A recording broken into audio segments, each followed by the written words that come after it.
Scusate, avevo dimenticato il pantalone.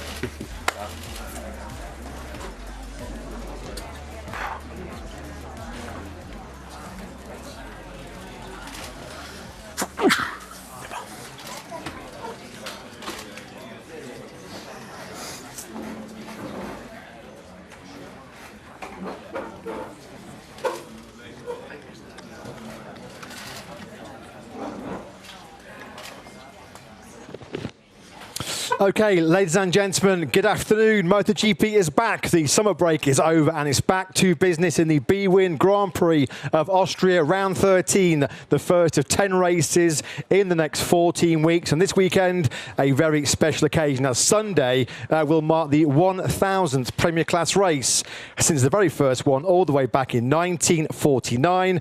For the Thursday press conference, we are joined by our top three riders from the last round in Brno, just before the summer break, led by Ducati Lenovo team rider Marc Marquez. Marc, 19 wins in 24 sprints and Grand Prix so far this season, a double winner in the last 5 Grand Prix to lead the World Championship by 120 points. An incredible first half of the season for Marc. To his right is Aprilia Racing's Marco Bezzecchi. Marco 4th in the World Championship, 2 podiums in the last 3 sprints and Grand Prix, and a winner here 3 times in Moto2 and in Moto3. Marco was 3rd here in the MotoGP race back in 2023. And we also welcome a big weekend for Red Bull Catering Factory Racing rider Pedro Acosta. Pedro 7th in the World Championship, a brilliant Brno for the Spanish rider, 2nd in the sprint, 3rd in the Grand Prix. And Pedro, Moto3 winner here back in 2021. Gentlemen, welcome to all 3 of you. You look like you're all recharged and refreshed after the summer break. Marc, we'll start the press conference with you. As always, an incredible first part to 2025. You've achieved so much in your career, but amazingly, you've never actually won here at the Red Bull Ring. Do you feel it's time to put a tick in that box this weekend? Mm-hmm. I think you are the, I don't know, 1,000 people that you I thought so. that you ask this kind of question. But of course, we will try. Of course, we will try to fight for that victory. But in the end, the main target is try to rejoin the championship in the best way possible with the same inertia we get that last races. And yeah, as we can see, I lose 3-4 times against red bikes. Now I'm riding the red bike, so let's see if we can achieve it, but it's not the main priority. Marc, with a 120-point lead now in the World Championship, I think you said yourself from Brno, it feels like this is your championship now to lose. Is the approach the same, or does having such a big lead allow you to perhaps take a few more risks in some situations? Of course, starting the second part of the season with a 120 points advantage, the only one can lose the championship is you. I need to control myself, and I will need to control myself in some races, because you cannot be the fastest out there every session, every practice, and every race. So that is where I need to control all that situations, but in the end, the character mentality is the same as I showed the first part of the season. Try to do my maximum every weekend. And just finally, Marc, we saw on social media, it looked like you had a very relaxing time in the summer break, but there was a little bit of work involved as well. You did test at the new Balaton Park circuit in Hungary. We're back there next week, of course. What were your first impressions of the track, and what do you expect? Yeah, we went in Balaton Park testing with Panigale before, and yeah, it was a nice day, because we were all Ducati riders there, and we know the track. It's not a very difficult track to know. I mean, because it's a small track, but I like it. I like it because in the end, in a championship, you need to have a different kind of tracks. You need to have a track like Assen, for example, flowing and fast corners, and this kind of circuits where it's more stop and go. So yeah, we enjoyed, and yeah, we already understand there who was faster on the sectors. I was fast in T1, Alex and Fermin in T2, then Pecco was super fast in T3. So yeah, let's see. So there's already been a good battle between the Ducati riders in Balaton. We'll look forward to that next weekend. Best of luck to you this weekend here in Austria, Mark. We'll come on then to Aprilia Racing's Marco Bezzecchi. Marco, as we mentioned, you've got a very impressive record here in Austria. Wins in Moto3, twice in Moto2, and a podium in MotoGP here 2 years ago. What is it about the Red Bull Ring that you like so much? This is the timeline. Well, it's a track that I always like it. With the hard brakings, I really enjoy this part of the riding style, the braking, and this track is full of hard braking. So yeah, it's funny for me to ride here. Also, the place is fantastic. The nature outside the track is amazing. So I always loved this place, and yeah, can't wait to jump on the bike again. This track is clearly very much a stop and go in layout. Traditionally, that's not been an easy one for Aprilia. Aleix Espargaro was on the podium in the sprint here last year, but they've never had a podium in the Grand Prix. Do you think this year's bike is better suited to this type of track? Well, honestly, I don't know how was last year's bike, so I saw that the previous years they were struggling more, but I will see. I mean, I'm open to all the kind of things that can happen. Hopefully, we can continue this positive trend that we are in since Silverstone, let's say, and yeah, I will try to work hard and.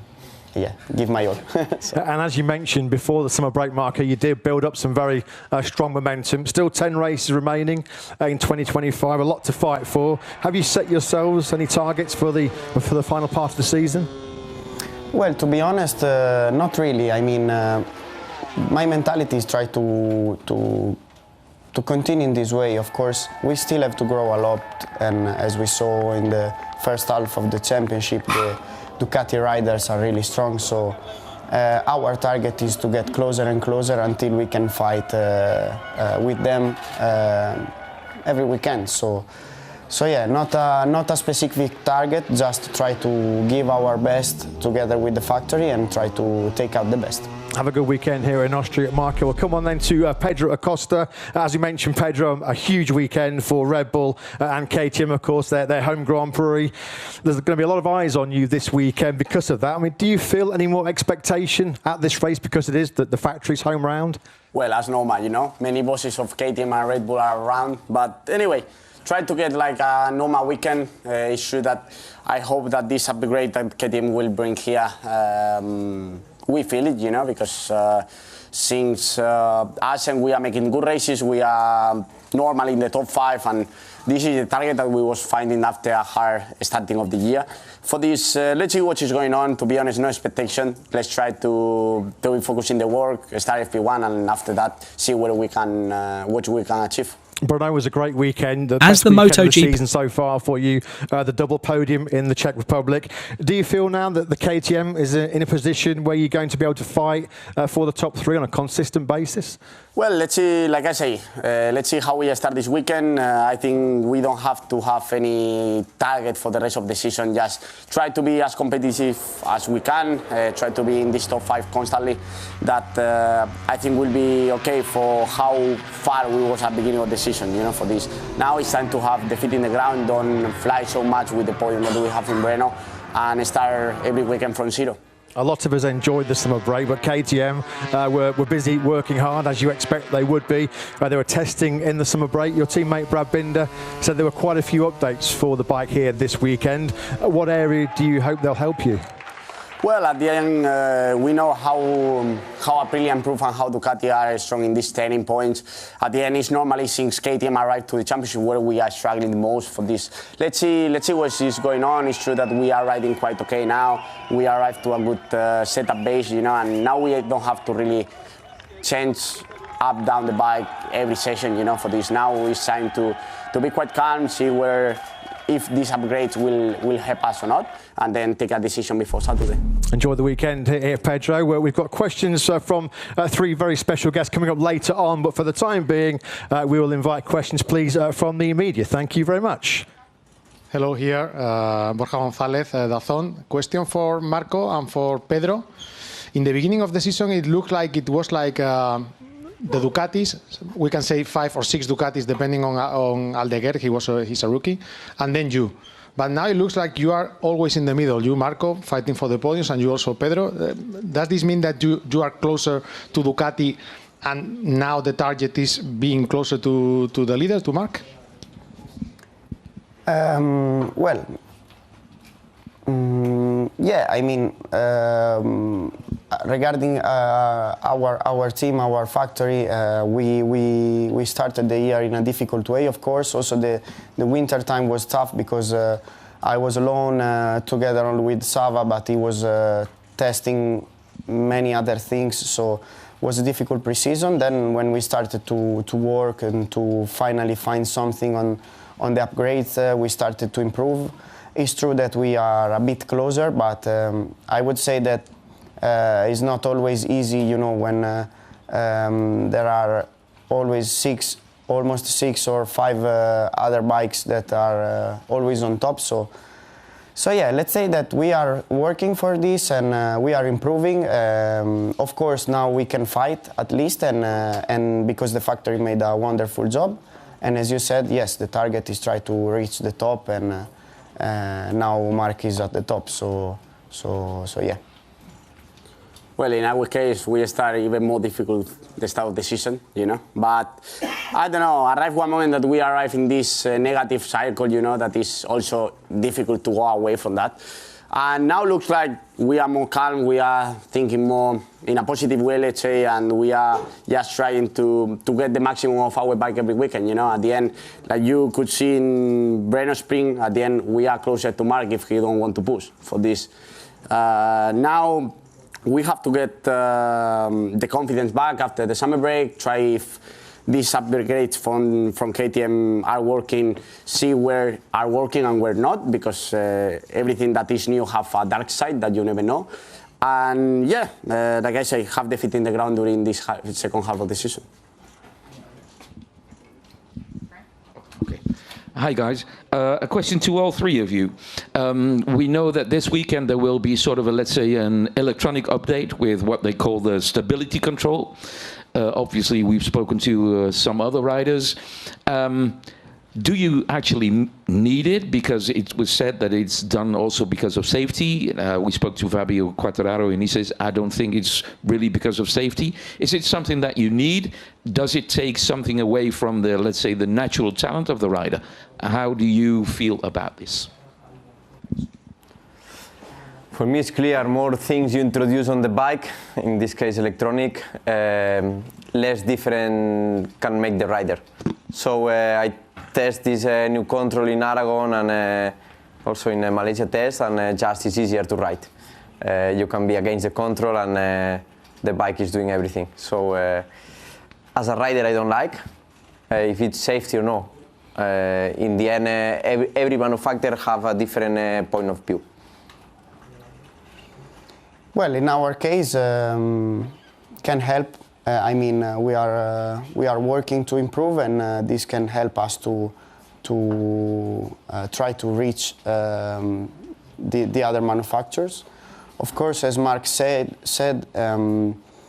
the rider can make a little bit less the difference. This is not the best, but at the end, when everyone will be at their top of the setting of everything, then the rider will make the difference again. So it's a matter of time. Every time we are introducing more and more helps, and I think we have to go in the other way around, you know, try to remove, like we see in the new regulation in 27, you know, that we start to take out the device and all these things. I think we have to start to think also to take out these helps that we have in the bike. Yeah, Adam Wheeler, quick question for Marc. Marc, is this actually a good track for racing? Yes. Why? Amazing classic races here. I mean, it's a good track for racing. For create that kind of battles, in the past was better, because now every time with the rear device, with the especially with aerodynamics that we improve a lot, affects a lot when you're riding behind somebody, because you cannot brake on the same point, you cannot turn on the same point. Oh. But in the past, as we saw, it was a great fight because was no rear device and the effect of the aerodynamics was much less. So now we will see, but I don't think that we can have this kind of fights. Hi, Mela Chércoles, Diario AS and Cadena SER. Question for Marc Márquez. Hi. I know that it's very difficult, but not impossible. Would you like to have your first match point of the title in Misano? Impossible. Are you sure? Yes. Why? I can't, but... No, I can't. It's possible. Yeah. It's possible. Difficult, but no impossible. How many points advantage means? At this moment, 120. No, but there. It's possible, Marc. For me, it's impossible. You keep your version, I keep my version. Okay. I would like to have a match point as soon as possible, but as soon as possible don't means I need to have this kind of rash ambition. I mean, I need to keep the same character and the same profile I had these first races.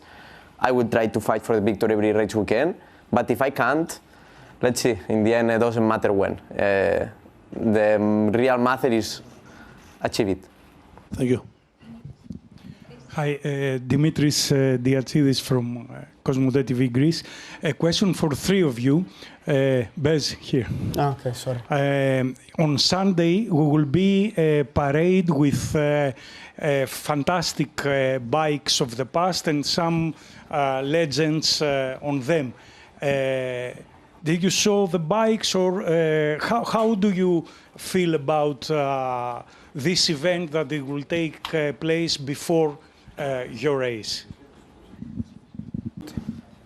Yeah, I didn't know. I met Casey Stoner, and he explained me why he's here. And yeah, it's nice always to have this kind of events, to remember a bit the history, and even to the young generations that arrive here. So yeah, I like this kind of events.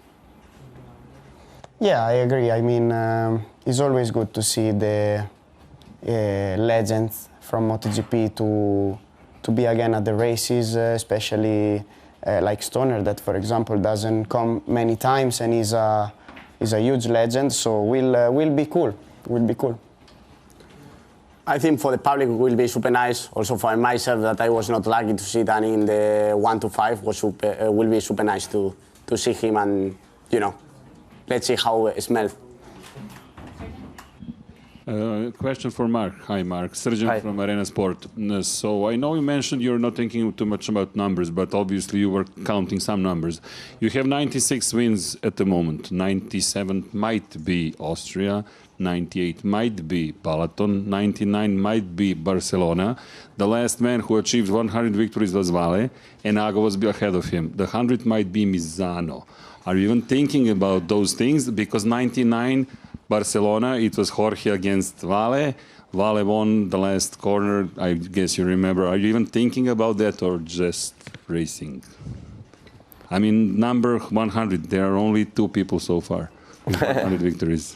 Of course, I would like to arrive to 100 victories. And I believe that if we keep doing what we are doing, we'll arrive. But I never obsessed to numbers. I'm obsessed to win. Doesn't matter how much, when. So yeah, I would like to win.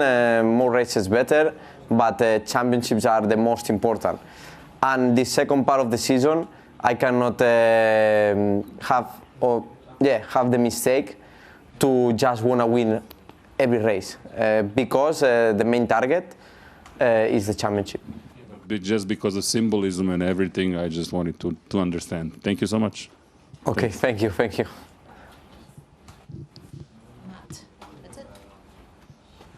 Okay, gentlemen, it's time now for what is going to be a very special MotoGP social. I'm delighted to welcome 3 very special guests joining. It's my pleasure to welcome 3 local school children, 12-year-old Madeline Backler, and 9 years of age, Sebastian Meyer and Isabella Auinger. Welcome to all 3 of you. I hope you're enjoying your day here so far at the Rebel Ring. Our first question to all 3 riders comes from Madeline.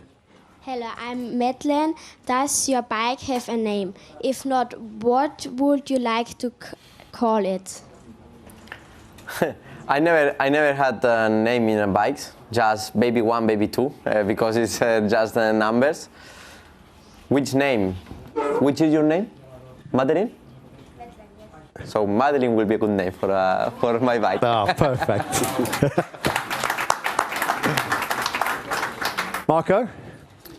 Yeah, actually, I do give a name to my bikes. Normally, when I join a team, I give a name to the bike, and I keep this name till I stay in that team. For example, last year I gave a name, and this year I gave a new one, which is Albarosa. Any particular reason why you got that name? Allora, it's difficult to explain. You know, I try to take always a name. Fortunately, in Italy we have many long names, you know, and I try to take always a name that is composed by 2 names, because at the end is one name. Like the girlfriend normally should be one, so we have 2 bikes, so it's one name. But if you split the name into, is anyway 2 names from one name. It's difficult to explain. Pedro, what about you? Have you got names for your bikes? Not to be honest. Normally it's PA1 and PA2, because normally I don't like to have any, I don't know, any preference, you know, because normally when you crash and you have a preferred bike, it's quite difficult to yummy the other one for this. I never think an A, to be honest. A very special honour, though. Mark saying that he'll call his bike here this weekend, Madeline. So if he wins a race here on Sunday, I guess, Madeline, we can say you're also helping Mark Only win. because you are so pretty, eh? And then the bike also is pretty. He's such a gentleman, isn't he? Okay, our next question comes from Sebastian. Hello, my name is Sebastian. What do you do before the race to keep your nerves under control?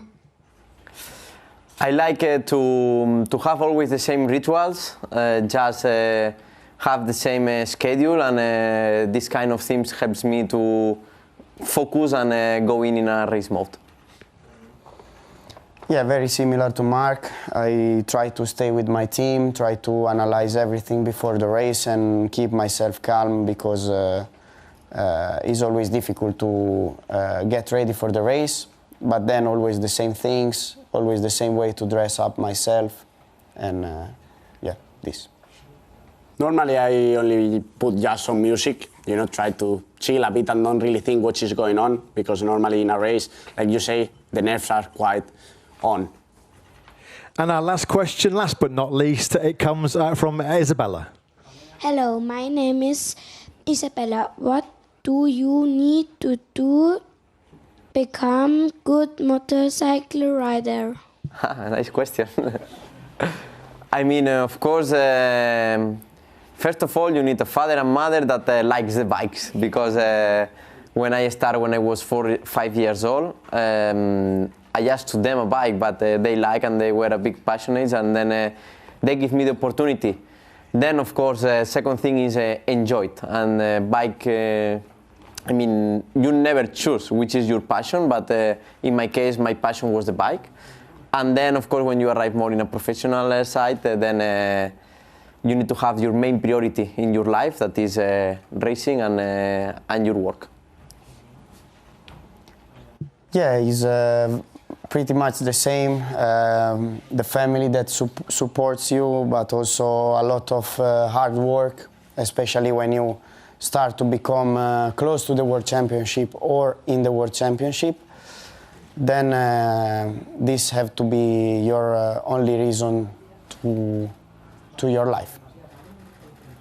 Yeah, I mean, you have to enjoy, and every time that you take out the helmet, have a smile behind, you know, because at the end, when you really enjoy is when you even ask the next day for your family to go again to ride, you know, for this. Maybe enjoy is the first thing, and then you can think about being professional. But Madeline, Sebastian, Isabella, thanks for 3 fantastic questions. We really hope you enjoy your MotoGP experience here this weekend in Spielberg. For the time being, we'll ask Mark, Marco and Pedro to stand for the official photograph. Thank you, gentlemen.